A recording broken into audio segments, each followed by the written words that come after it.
بسم الله الرحمن الرحيم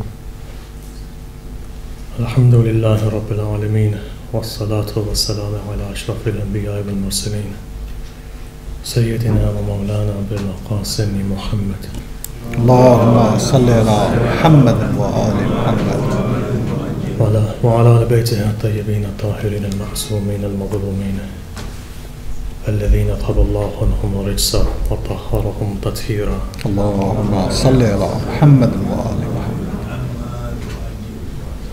Our series of discussions have gone into a second week. I'd like to thank the Muhammadi Trust for having organized these series of lectures which are unique. I don't feel that within London recently we've had a series on these in the particular style and the particular methodology that they've asked for. So it gives me great privilege that it's allowed me the opportunity to go and research on the particular topic. I'm just going to summarize very quickly from last week.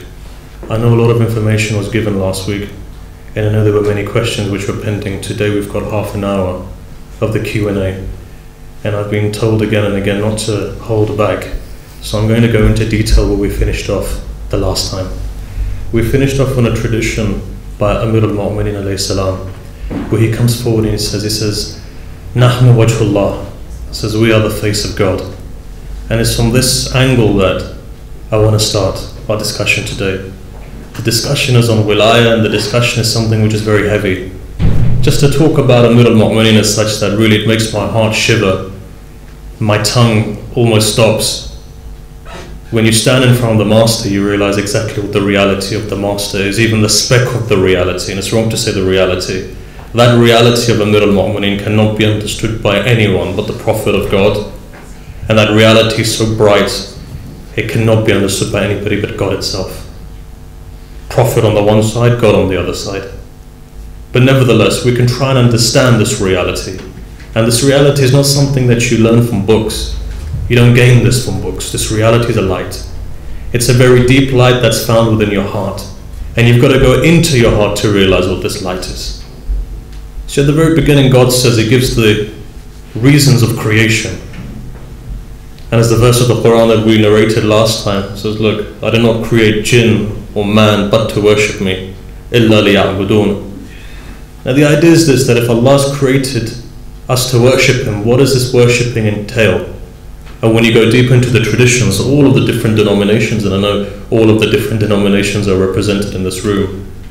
And the fact is that the reality is this, to understand God. Ma'arif of Allah. Ya'arifun. The actual meaning of ubudiyah is to know a God. And the more you begin to know Him, the more mastery you gain over creation. And we looked at this reality last week, that when a person becomes a true servant, he gains that rank of lordship over creation. He becomes a Rabb, essentially, of creation. And this is what the Haqiqat Muhammadiyya represents. That first motion in creation, the very first thing that houses all of existence and all of reality. From that reality then comes all of the various levels of creation. 70,000 levels of lightness and darkness come from one Haqiqah, which is the Haqiqat Muhammadiyya. Actualized, it's al-Insan al-Kamil, the perfect man. Taking it back to that reality, bil-Quwa, is the Haqiqat Muhammadiyya. Haqiqat Muhammadiyya was Aql-Awwal, the first intellect. And Haqiqat Muhammadiyya essentially is Kitab, that takes all of creation from the beginning to the end. All of infinity itself, all of time itself, everything and all of its realities of creation, all of the names and the sifat of Allah, when brought together on one locus, is the Haqiqat Muhammadiyya. It's that first light. And from that light, the angels are created, and the universe is created, and all of the prophets are created. All of your reality is found within the Haqiqat Muhammadiyya. And therefore, when it actualizes itself in the form of the perfect man, as we looked at last week, that perfect man was Adam. And Adam's perfection comes in the face of the final prophet. That final prophet, when he walks, it's like the whole universe is walking. And the finality of that final prophet is when the Hujjat of Allah comes on this earth.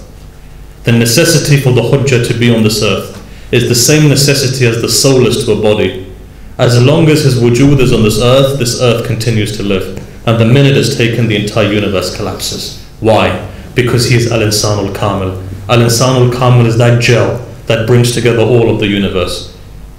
To really conclude what we said last week, Allah created the entire universe based upon His names and His attributes. Everything around you that you see are manifestations of His names and His attributes. Everything that there is. Allah's ghaybul ghayub. And we narrated that hadith al-Qudsi, kuntu kanzan makhfiya fa-ahbabtu an araf. Allah is that hidden treasure, love to be known. Three components then. Ghaybul ghayub, which is Allah, hidden. His first manifestation that He created, first manifestation, is what created the haqiqat al-Muhammadiyah. From this haqiqat al-Muhammadiyah are the attributes and the names of God. From the attributes and the names of God actualized is where we have the universe today. All of the various levels of existence, and I know it's going to be complicated, and it's on purposely complicated, so that we can ask as many questions as we want. But the fact is that from that dot, you have the expansion of the universe. From that dot, you have multiplicity. From wahdat, you have kathrat. And this is why Mullah Sadra says, he says, when he looks at the entire universe, the metaphysical world and the physical world, he concludes on that point. He says, kathrat fil wahdat, wahdat fil kathrat. Everything around. In the same way the names of Allah as well. Look at the names of Allah. We say 99 names, but there's multiple names of Allah. Take all of those multiple names of Allah, bring them to one locus, as we said last week. What is it? The name Allah. Why? Ism Jam brings together all of the names. Scatter all of those names. Rahman goes back to Allah. Rahim goes back to Allah. Jabbar goes back to Allah. In the same way, when all of these names actualize, all of the universe is created. Take all of the universe onto one locus, and that is Al-Insan al-Kamil. That is Rasulullah. That is Amir al-Mu'mineen. And this is why we have in tradition that there are 5 lights that shine above all lights. Those lights are the lights of guidance. Allah tests us through this light. Allah tests, what is this light essentially? It takes us from darkness. When Allah talks in the Quran and He says that there is a light, what is this light? This light is none other than the Wilayah of Amir al-Mu'mineen. That's the only thing that this light is. Min al-Dhulamati ila al-Nur. Allah takes you from non-existence into existence. The whole light of guidance, the whole light of perfection is that Wilayah of Amir al-Mu'mineen. And so let's begin this journey. What does it mean when the Imam says, we are the face of God? That Imam, if you look at tradition, not just Wajhullah, not just the eye of God, Aynullah, not just the hand of God. In the ziyarah when you go to Najaf, this is Nafsullah. Amir al-Mu'mineen is the Nafs of Allah. What does it mean though? What is that reality? Are we going into the realms of ghulu? And we'll look at the difference between those two. What is it to be somebody who's a Khariji, Khawarij? What's the difference between a Ghali and somebody who's a Khariji? And there's one tradition, there's a fine line that draws it. But the more entrenched you are in Wilayah, the more you feel peace inside of your heart. Your peace, when it says, Ala bi dhikrullah tatma'innul qulub. What is the greatest Ism Azam? The greatest name of Allah is Al-Insan al-Kamil Himself. Because He brings together all of the multiple names. This is why the Sufi traditions who do the dhikr of Ali, just the dhikr of Ali is sufficient for them to get into the highest levels of ma'rifah. Why? Your place in heaven is based upon your understanding of this wilayah. And this wilayah is a test upon you. This wilayah when manifested, this is why when the Imam stands there, he says, I was with Adam when he repented. What was the kalima that Adam was taught? What were the names that Adam was taught? What are these great names Allah taught Adam that Adam repented? They were the names of these 5 lights, the lights. Nuh when he was on the ark, Amir al-Mu'mineen says this. Ibrahim when he was being chucked into the fire, I was with him then. Musa when he went into front of the Pharaoh. Isa, final prophet, he uses this term though. He says, I was with them sirran. I was their reality. But with the final prophet, I'm apparent with him, hidden and apparent. That's that difference. Go into the Torah and you'll see Aliyah is mentioned. In the Bible, Aliyah is mentioned. What is the reality of Aliyah? To date, no one has claimed to be Aliyah. People have claimed to be the final prophet. There's a verse within the Bible that talks about this, whereby a person comes to Jesus, in fact, he says, who are you? It wasn't a Christian, he says, who are you? He says, are you the final prophet who's going to come? Are you the Masih? Or are you Aliyah? People have claimed to be all sorts, but there's one person nobody's claimed to be, and that is Amir al-Mu'mineen's reality. And that is that reality that we're here to discuss today. If today, therefore, Look deep inside and see. All of those names and attributes are within you. You need to actualize them. You need to understand your wilayah. Allah has tested every nation with wilayah. If you look at our nation as well, go deeper and see what is our nation, what does our nation represent. From Adam to Khatam, everyone's been tested. That wilayah was tested, one brother killed another brother.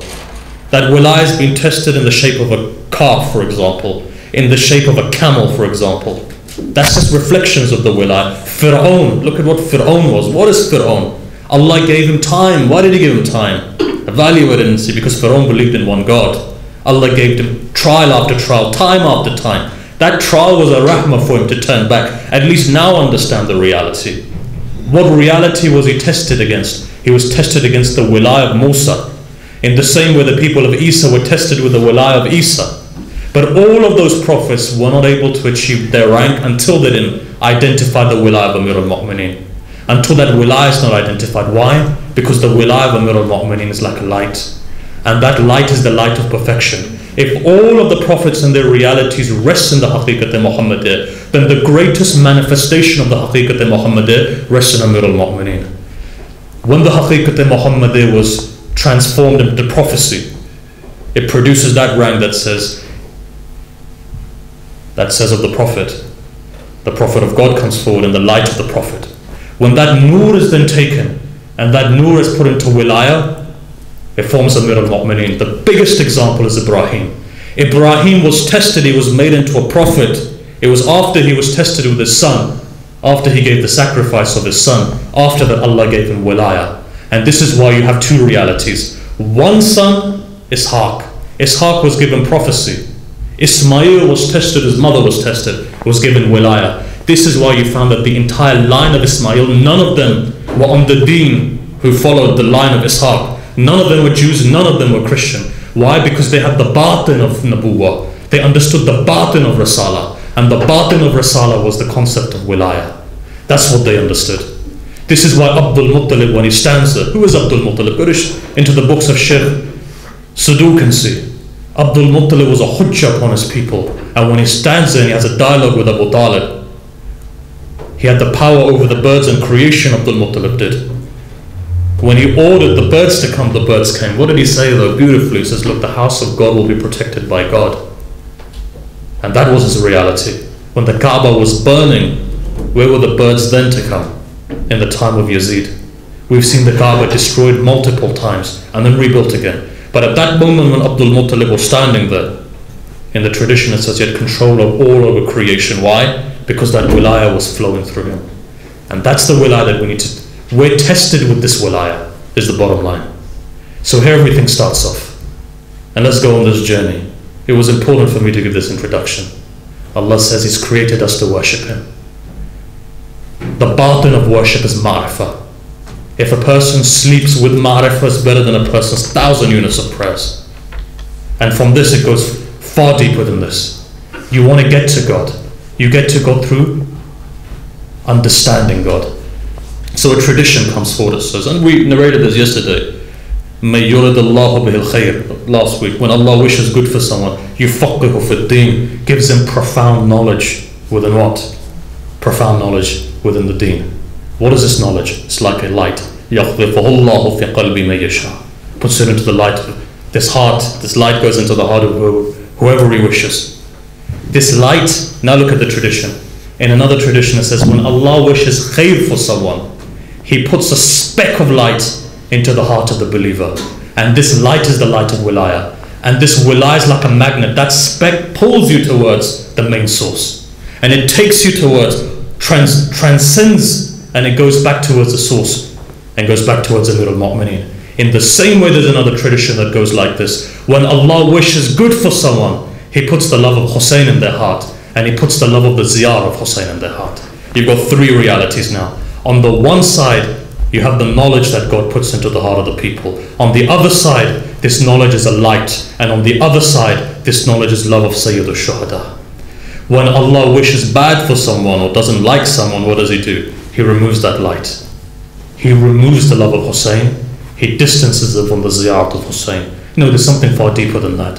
When Allah doesn't wish good for someone, He removes His wali from their company. He removes his friends from their company. If a wali leaves your life, torment comes upon you. He removes his friends from your life, and that's a test upon you. Make sure that you don't lose the wali of Allah, wherever they are in the world, whatever connection you have with them. Understand, the minute they walk away from your life is the minute that your torment begins. That is the wilayah. It's the wilayah of Amir al-Mu'mineen. And this wilayah has 3 dimensions: love, ma'rifah. And as we said last week in our discussion, every religion looks at it in this way. Hinduism has the same thing, right? The same way. Action, karma yoga. This action that translates to what? Jnana yoga, ma'rifah. And it translates to what after that? Bhakti yoga, love, divine love. In the same way, we have 3 spheres within spirituality. One is action, the ability to kill your nafs. And only that comes with the wilayah of Amir al-Mu'mineen. Why? It's a rahmah. It's the mercy of Allah over you. It what excels you. And in the same way, when this mercy is developed, it produces love. Love is that push that takes you towards that reality. And then finally you have that reality of knowledge, the divine knowledge that begins to flow within you. But that can only be understood. How? Names of Allah. What is the best way of understanding of dhikrullah? What is dhikrullah? Names. What was Adam taught? Adam was taught the names. Human beings have been created. Surah Tawheed is a commentary upon the wilayah of Amir al-Mu'mineen, if you understood it. The Prophet of God says, all of the Quran, if you look at the Tawheed of the Quran, it comes to Surah Tawheed. He says in all of creation, in al-Kitab, the creation, the book of creation, if you want to see Surah Tawheed, look towards the face of Amir al-Mu'mineen. Why? Qul, say, Allah is what Allah. Look at the tradition and say, Qul huwa Allahu ahad. What does this represent? Say. Say who? Say to creation. What is it? Huwa starts with He, Allah. He, huwiyat, that of Allah. What is the that of Allah? Ghaybul ghayub. What is this that? The place of jam. What is this that? La mahdud. What is this that? There's no ability in creation to reach it. Allah, first manifestation. Qul huwa Allah. First manifestation Allah. Why? Because man begins to recognize Allah through this ism jam of Allah. What is Allah? Ahad, maqam ahadiyat. Look, each one of these are a lecture in itself. Allahu Samad. What is Samad? When perfect man reaches the highest levels, he attains the level of Samadiyya. The level of Samadiyya means this, that he divorces himself completely from the universe. Meaning what? Meaning that the universe is not over him. All of the attachments are cut. He becomes the perfect man, so all of creation becomes under him. Samadiyya is this. But he understands his poverty in front of Allah. He becomes a true slave. This is why when you go into, for example, spirituality, there's a khalwa known as khalwa samadiyya. Ibn Arabi says, he says the lowest level of benefit of this khalwa is that you're able to travel through space and time in the blink of an eye. The highest level, you don't know what it is. Why? Because a man or a woman will start manifesting the name Samad inside of him. Go to the Quran now and see. In the Quran it says, call Allah by the name Allah, or call him Rahman. All of these names are the beautiful names of Allah. Here Ahl-ul-Bayt say, Nahnu asma'il husna.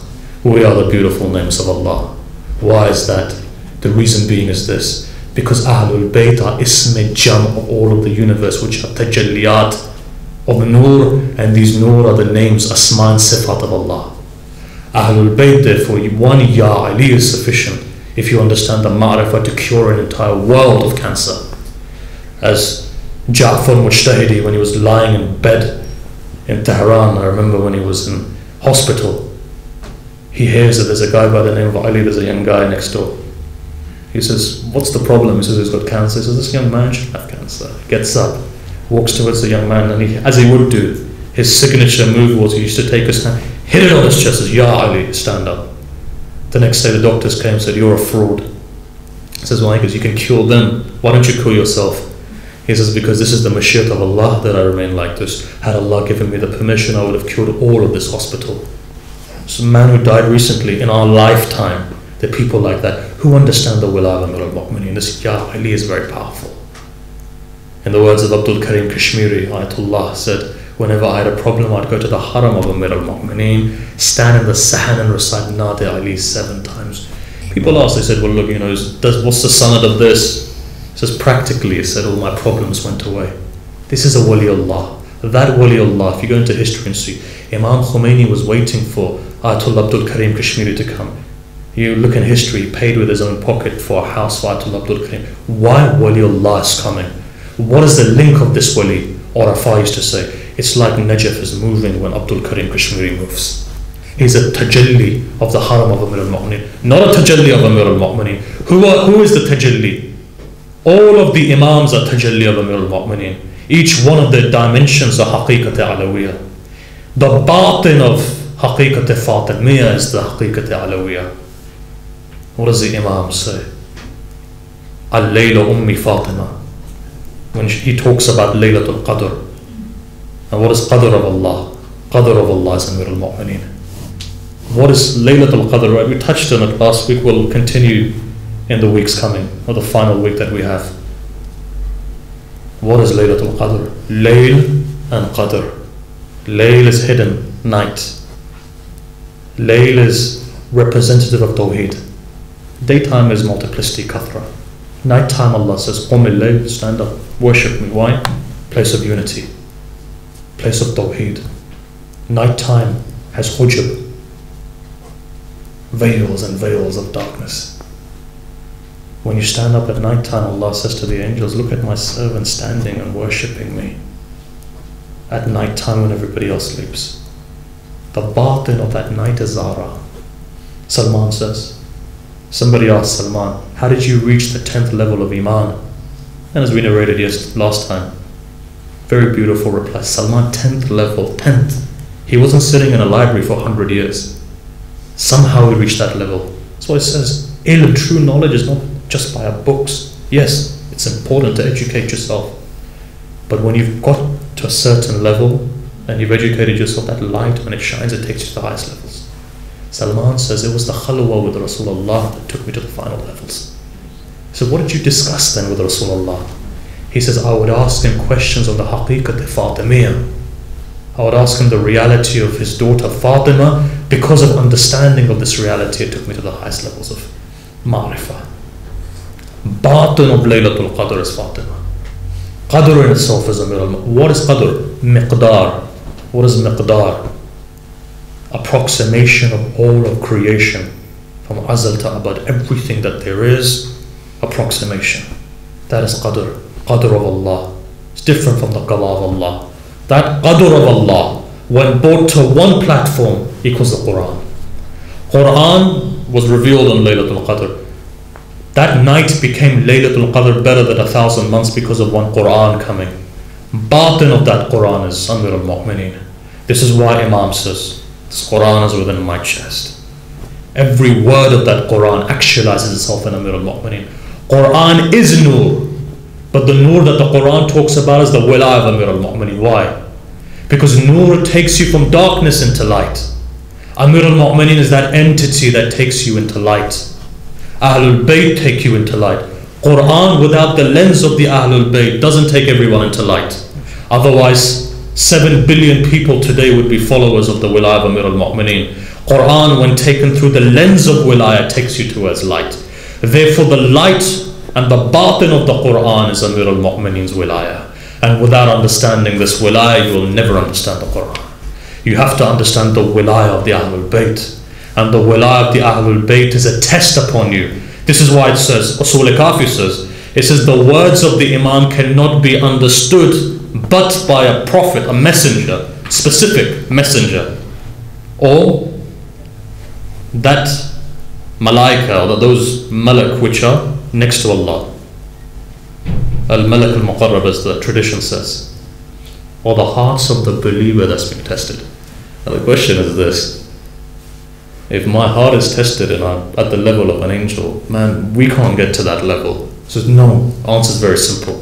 For your hearts to be tested means that you truly understand the reality of the Wilayah of Amir al-Mu'mineen. How does Allah test you through it? He's tested this nation not on the Prophet.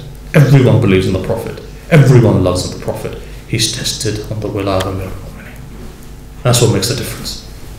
Each one of us are tested as well. How are we tested? With each other. Let me give you a tradition.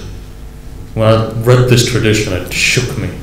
Again, let's go into Bihar and let's look at the tradition. What the tradition says, that Imam was Babu Rahmah. That Imam, you cannot get to God without Babu Rahmah. Remember what we said last week? That verse that goes, Sunni and Shia both have narrated it. It says the only way you can get to Tawfiq is through what? Innama ana qasimun wallahu yukti. Allah gives, but the Prophet of God distributes. Divine ma'rifah only comes through the distribution of the Prophet, only. And then the Prophet of God says, Ana madinatul ilm wa aliyun babaha. The door of Amir al-Mu'mineen, then. You can only get through that reality through the door. What is the reality of that door? Another 11 realities. You cannot get through you can't without the permission of the Ahl-ul-Bayt, because Ahl-ul-Bayt are all of the kalimat within one person. Adam was taught that. Look at the tradition and see Isa raised the dead because of one harf. Ahl-ul-Bayt have 72 of those. Huruf, 72 of those found within Ahl-ul-Bayt. Without accepting the mithaq, which was signed by all of the angels, was what? Alastu bi rabbikum qalu bala. Right? That pact of Alastu. What is it? Divinity of God. Rububiyyah. How is Rububiyyah manifested? Rububiyyah is manifested within the perfect man in creation. What is Amir al-Mu'mineen then? Ayatul Kubra. Greatest sign of Allah is Amir al-Mu'mineen. To understand Amir al-Mu'mineen, therefore, is to understand the whole universe. Here's the tradition. A man comes to the Imam Ali salam. He says, the sixth Imam, he says, give me one letter. At that moment, Imam says, now Imam doesn't turn anyone away. This is the reality of the Imam. When he wants to turn you away, he does it in style. He looks at him and he says, listen, you can't take the reality of this letter. You can't take our reality. He says, give me one, just one letter. He says, okay, you want it, right? He says, yes. He says, come with me to a room. Umar ibn Hanzala, the tradition is from, narrated by Allah al-Majlisi.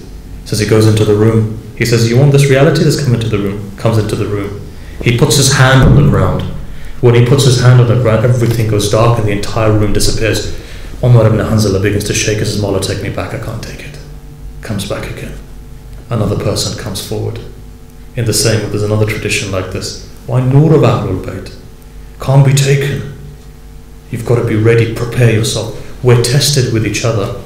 Another tradition. I remember telling one of the brothers said this tradition a couple of days ago. A man comes forward, he says, Mawla, I want Isma Azam. He says, give me one letter of Isma Azam, the greatest name. He says, I just want one letter. He says, you want the letter? He says, all right. Now Imam wants to put him down, but in a sense, how can you just say no? You know what he says? He says, go to this village. When you go to this village, over there's your answer. He says, fine. Man begins to go. On the way, he sees an old man. A little conversation, they start having a dialogue. The old man is telling him, my family's in the village, I want to get to the village. As they get to the river which partitions the village, this man stops. God is standing there. God says, you can't go any further. He says, but we've come 3 hours worth of a walk. He says, you can't go any further. Says, yeah, but we've come a long way. So he beats the old man. Old man falls to the ground. Old man turns around and he walks back. This man comes to the Imam. He says, had you given me this letter, I would have shown this guy who's boss. Imam smiles. He says, that old man had 5 letters. It's an amana though. He doesn't use it just for everything. Why? Use our name with wisdom. What happens otherwise? If you're not wise about it, you lose it. Power. Now here's where the tradition now goes. How are we tested? Look at this tradition. A person comes to the Imam from Kufa. Again, Allama Majlisi narrates it. As he sits down, says, I'm one of your Shia, one of your followers, from your party. Imam looks at him and the guy walks away. As he walks in, Imam then says, he says, Allah deprive his soul of mercy. He looks up, he says, Imam, you're the Imam of Rahmah. Why are you praying to take away mercy from him? Surely you don't turn anyone away. At that moment the Imam says, he says, because he slandered one of our other Shia. We're tested with each other. He says, slandered one of our Shia. Talk negatively about our Shia. Took mercy away. What does that tell you? Take hisab of yourself before hisab is taken of you. Understand hisab. Life is short.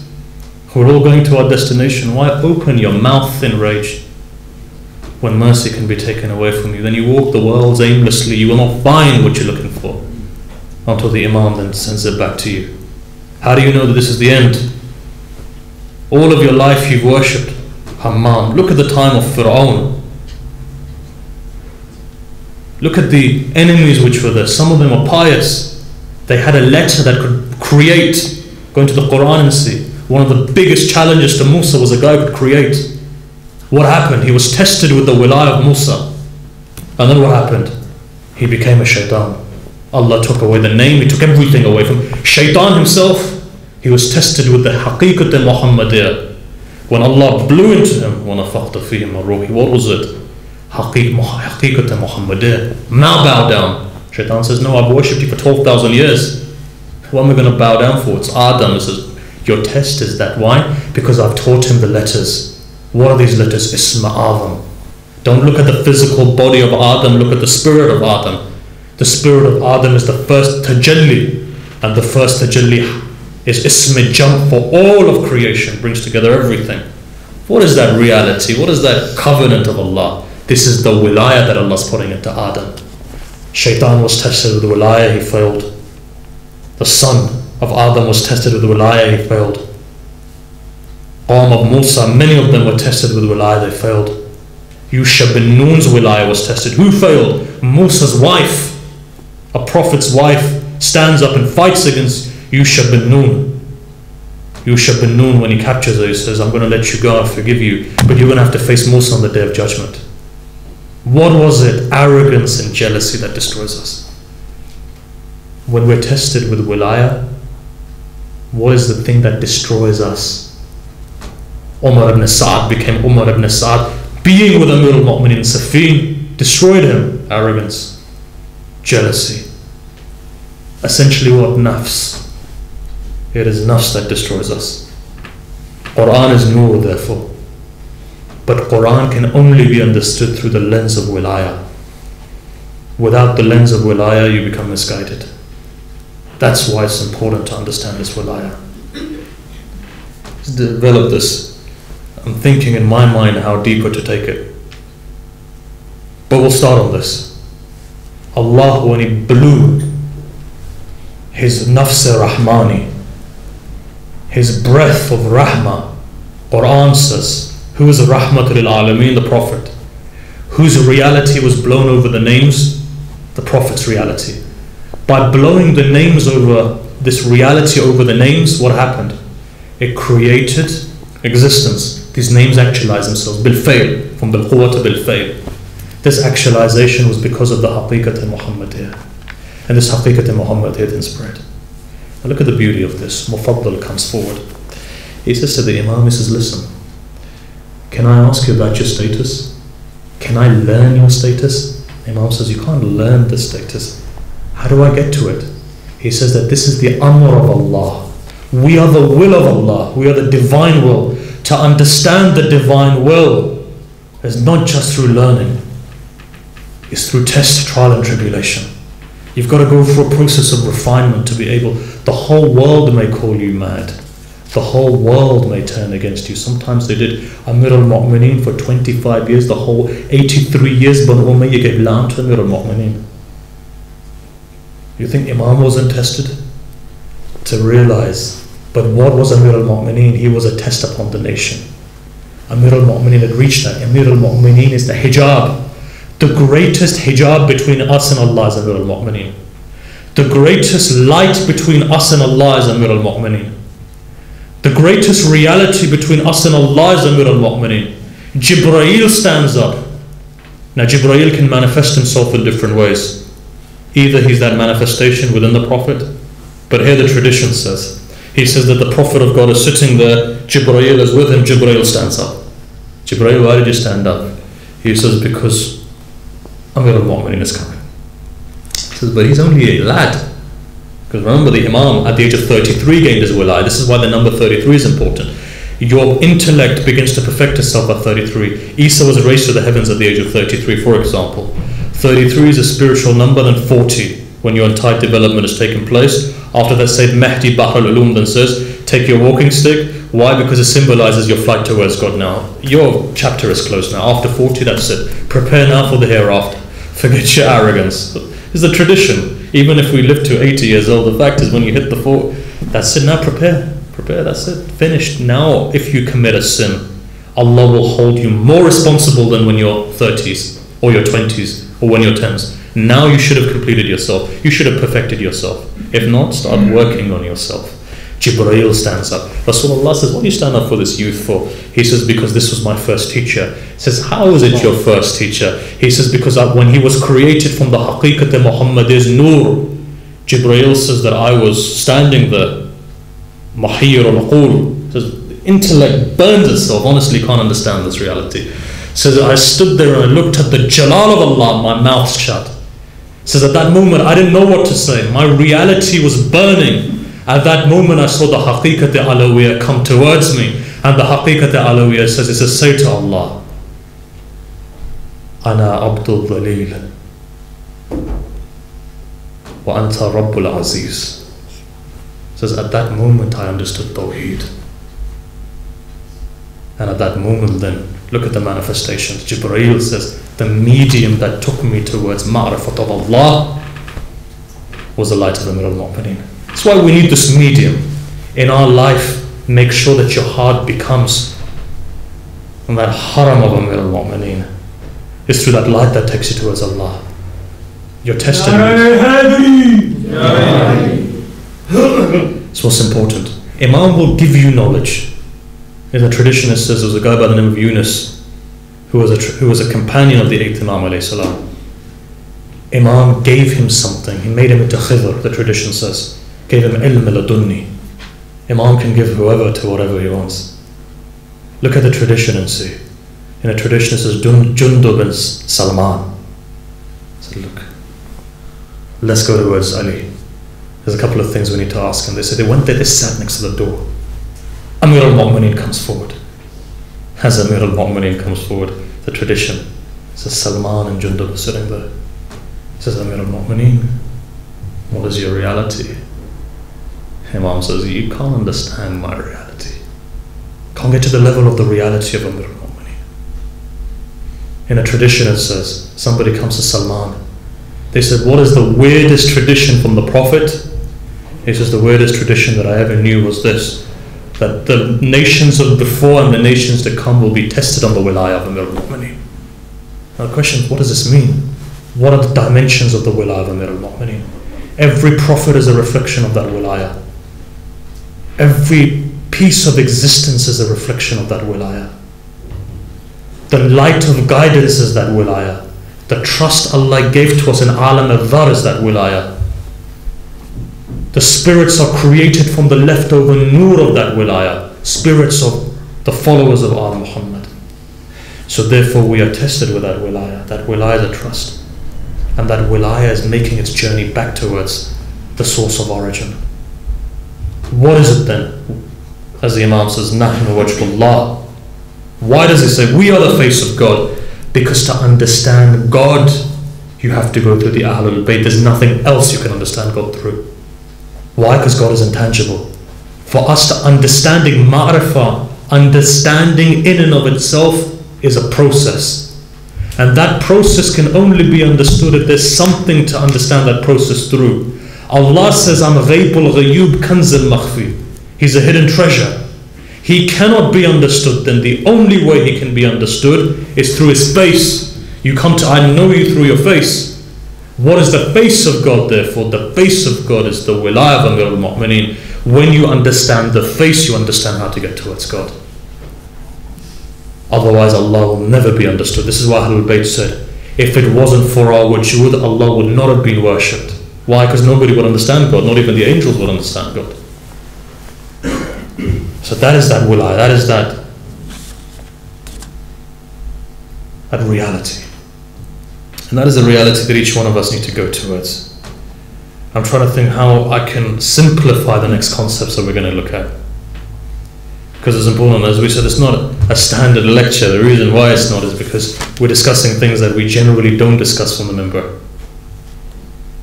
But nevertheless, let's go deeper. So we go deeper. Let's go deeper and deeper until we get to a particular conclusion. Amir al-Mu'mineen was with Adam and Noah and Ibrahim and Musa and Sulaiman. Sulaiman controlled all of creation because of a ring. Amir al-Mu'mineen gave his ring in zakat. What is Amir al-Mu'mineen's reality? And if his father has the power and his grandfather has the power,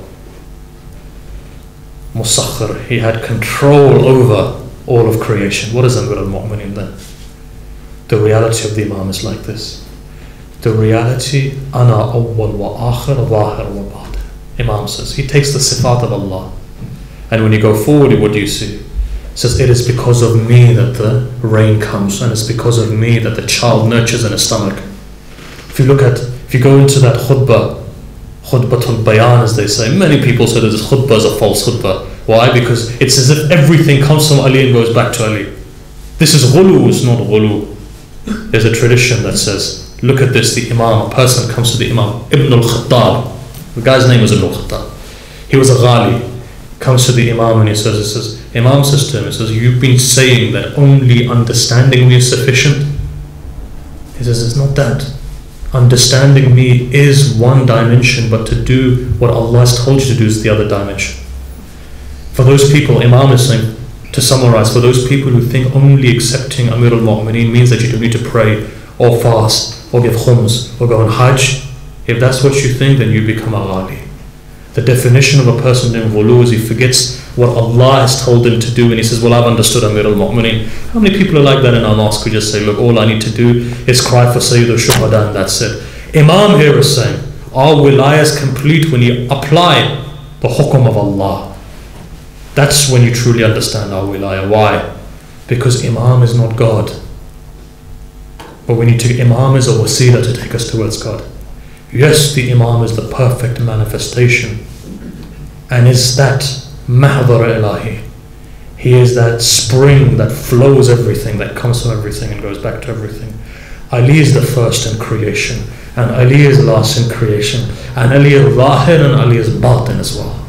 Why is that? Because all of creation, even time itself is a creation. Zaman and makan are creations. Everything within creation comes from that light of wilayah. So really, it's important for us in our daily life, on practical points as well. It's important in our daily life to understand this, to cultivate this, to thank Allah if you have it within your heart. Not to boast about it, not to tell other people about it. Why? Because this is a sir, it's a secret inside of your heart. To develop this light. By the development of this light takes you towards perfection. Because this light is what? It's the manifestation of the haqiqat al-Muhammadiyah.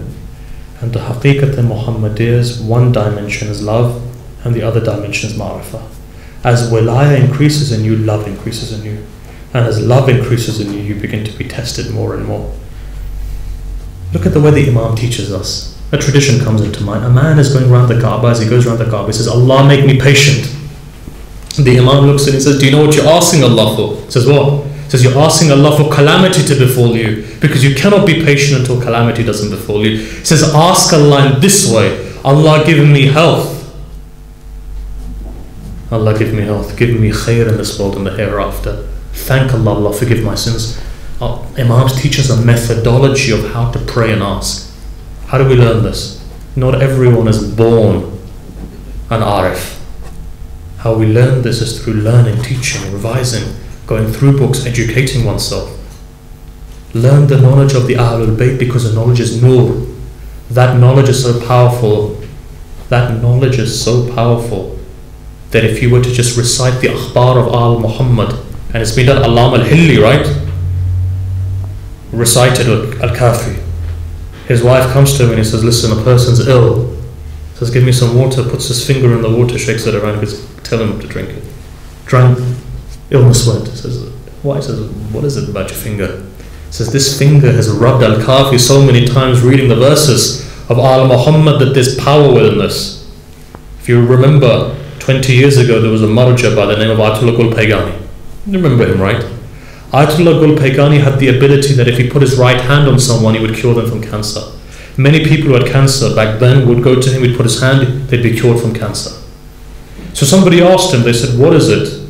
How is it possible that your hand is so strong? Like Ayatollah Hassan Zada Amli asked him. Replied, he says, you know what? He says, every single day when the haram would close at night time, in fact, I would go and I would stand outside the haram of Ma'sa my home, or in Mashhad I would be at the haram of the 8th Imam, and I'd recite Salatul Layl there after the haram had closed. Remember, this is the time before the revolution. Haram wasn't open all night, it would close at 9 or 10 o'clock. So he says at that moment, he says, I would stand there. He says, one day because of this, I saw the Imam, 8th Imam came to me, he gave me a rose. I grabbed that rose. He says, because of that rose touching my hand, everything that I touch now, cure comes to it. If a person who has a nisbah to a rose that's been given by the Imam, then imagine if the Imam comes to you and holds you by the chest, then imagine the reality. Now let's go deeper. Imagine the reality then of what we mentioned the last time. Abul Fadl Abbas as the son of the Imam, and Habib ibn Madahir took the dirt and put it on his head. Habib ibn Madahir is that reality, that when Sayyid al-Qadr, the teacher of Ahl-ul-Bayt, wanted to come into this world, his father went to the grave of Habib ibn Madahir and said, look, I don't have a son, I don't want to trouble Imam Hussein. I want the world to understand your reality as the slave of Abbas, let alone the slave of Hussein. At that moment, Habib ibn Madahir gave him a son. And you know what he says? He expanded that as well. He didn't stop there. He says, but I want a son who, because of that son, lights of knowledge will spread all over creation. Today, if Allama Tabatabai is there, if Ayatollah Hassan Zada Amli is there, if Ayatollah Khoui is there, if all of these people are there, why are they there? Because of Sayyid al-Qadr Tabatabai. Dua which was accepted because of Habib ibn Madahir. Now imagine if Abul Fadl Abbas was to look at somebody, in the words of Amir al-Mu'mineen, if my son was to look at the world, he would change the world into Salman. Why? Because the 6th Imam says he has nafidul basira, his vision is piercing. He pierces the soul and he revives the soul. Revival of the soul requires you to do dhikr of Ahl-ul-Bayt in the way that you do dhikr of Allah. Because the names, look at what Allah says. Allah took a name from His name and He named Amir al-Mu'mineen. It's not like my grandfather or my father naming me. He says, I am A'ala. Then He pointed towards the light of Amir al-Mu'mineen. He says, Huwa Ali. From the name of Allah He gave to Amir al-Mu'mineen. And that's the reality of the Imam. What Allah gives to that Imam. وصلى الله على سيدنا محمد وآله الطاهرين.